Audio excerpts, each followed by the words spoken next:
Hello दोस्तों, मैं रुचि कटियार आपके लिए केंद्रीय विद्यालय संगठन में शिक्षक भर्ती के लिए कुछ इम्पॉर्टेंट टिप्स लेकर आई हूँ।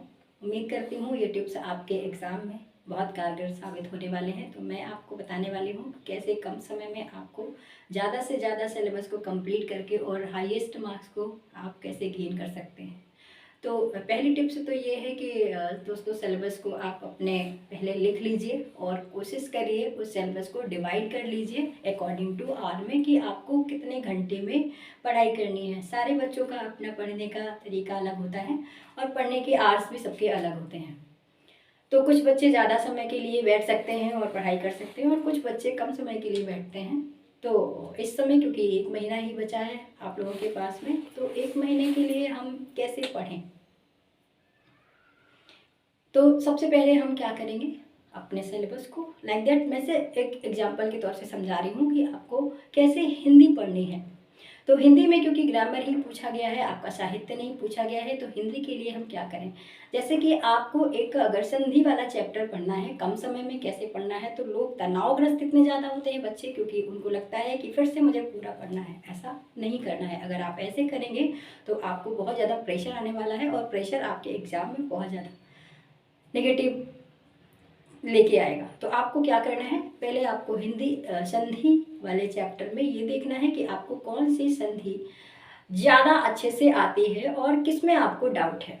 तो जो ज़्यादा अच्छे से आती है मुझे उस पर फोकस अभी नहीं करना है और आपको इससे बचना है। आपको उन टॉपिक्स को ज़्यादा पहले क्लियर करना है जो आपके लिए थोड़े डाउट्स में रहते हैं।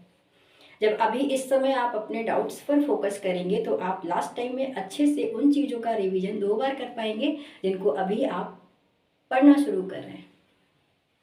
ठीक वैसे ही आपको एग्जाम्पल दूसरा मैं बताती हूँ। जैसे पर्यायवाची आपको पढ़ने के लिए क्या करना है कि जैसे आपको पर्यायवाची पढ़ते समय आपको शुरुआत पूरे शब्दों से नहीं करनी है। पूरे शब्दों से आप करेंगे, आपको जो शब्द आ भी रहा होगा उसको भी आप पढ़ेंगे तो आपका समय ज़्यादा जाएगा। तो आप ये करिए कि आपको उन शब्दों को, पर्यायवाची के उन शब्दों को लिख लेना है अपने सिंपल पेपर में जो आपको नहीं आते हैं। तो आप ये देखेंगे कि आपको 100 शब्द ही ऐसे मिलेंगे जो आपको उन पर्यायवाची में नहीं आ रहे होंगे। तो आपको उन्हीं पर पढ़ना है और बार बार पढ़ना है।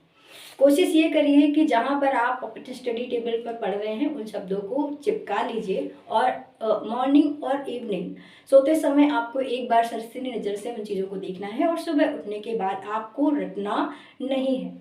जब आप ऐसे करेंगे, देखते हैं लास्ट टाइम तक आपको वो सारे पर्यायवाची के 100 शब्द याद हो जाएंगे जो आपको लगता था कि मैं कैसे पर्यायवाची पढ़ूँ। सेम बात वैसे ही समास में करनी है। कुछ समास आपको पहले से ही, क्योंकि आपने कक्षा 1 से आगे से लेकर अभी तक बहुत बार समास पढ़े हैं, तो समास में मुझे कुछ नया नहीं पढ़ना है। आप सबके लिए ये चीज़ ध्यान में रखने योग्य है कि आपको समास वो पहले पढ़ने हैं जो जिसमें आपको डाउट लगता है और उन्हीं एग्जाम्पल्स को लगाना है जो हाल फिलहाल में किसी न किसी एग्ज़ाम में पूछे गए हैं। आप ये देखेंगे जो एग्ज़ाम अभी पिछले कुछ दिनों में हो चुके हैं वही आपके लिए कुछ मदद कर देंगे। वैसे ही आपको कुछ अन्य विषयों के लिए ध्यान रखना है, जैसे कि मैथ्स। तो मैथ्स के लिए प्रैक्टिस मस्ट है और आप ये कोशिश करिए कि कक्षा NCERT की कक्षा 1 से लेकर और 5 तक की NCERT की मैथ्स का आप खूब खूब प्रैक्टिस करिए। ज्योमेट्री के लिए वो चीज़ें काफ़ी हेल्पफुल होंगी। आप जितना ज़्यादा प्रैक्टिस करेंगे उतना ही ज़्यादा चीज़ें आपकी और अच्छी हो जाएंगी।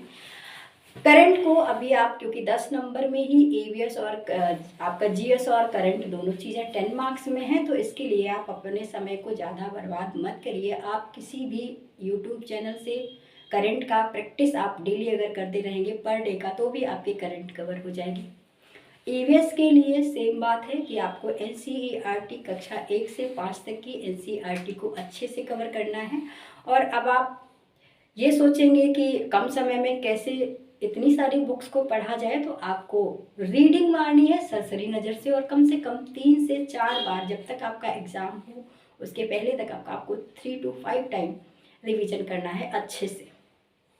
आप देखेंगे कि उन्हीं क्वेश्चन से, क्योंकि केंद्रीय विद्यालय में जो भी क्वेश्चन बनते हैं वो एनसीईआरटी के पैटर्न से ही बनते हैं। तो आप अदर सोर्सेज से पढ़ते रहिए और उसके साथ में केंद्रीय विद्यालय की बुक्स को ज़रूर फॉलो करते रहिए, बहुत बेनिफिशियल होने वाले हैं आपके लिए। और आप देखेंगे कि जब आप एग्ज़ाम में बैठेंगे तो ये टिप्स जो मैं आपको बता रही हूँ ये बहुत कारगर होने वाली हैं।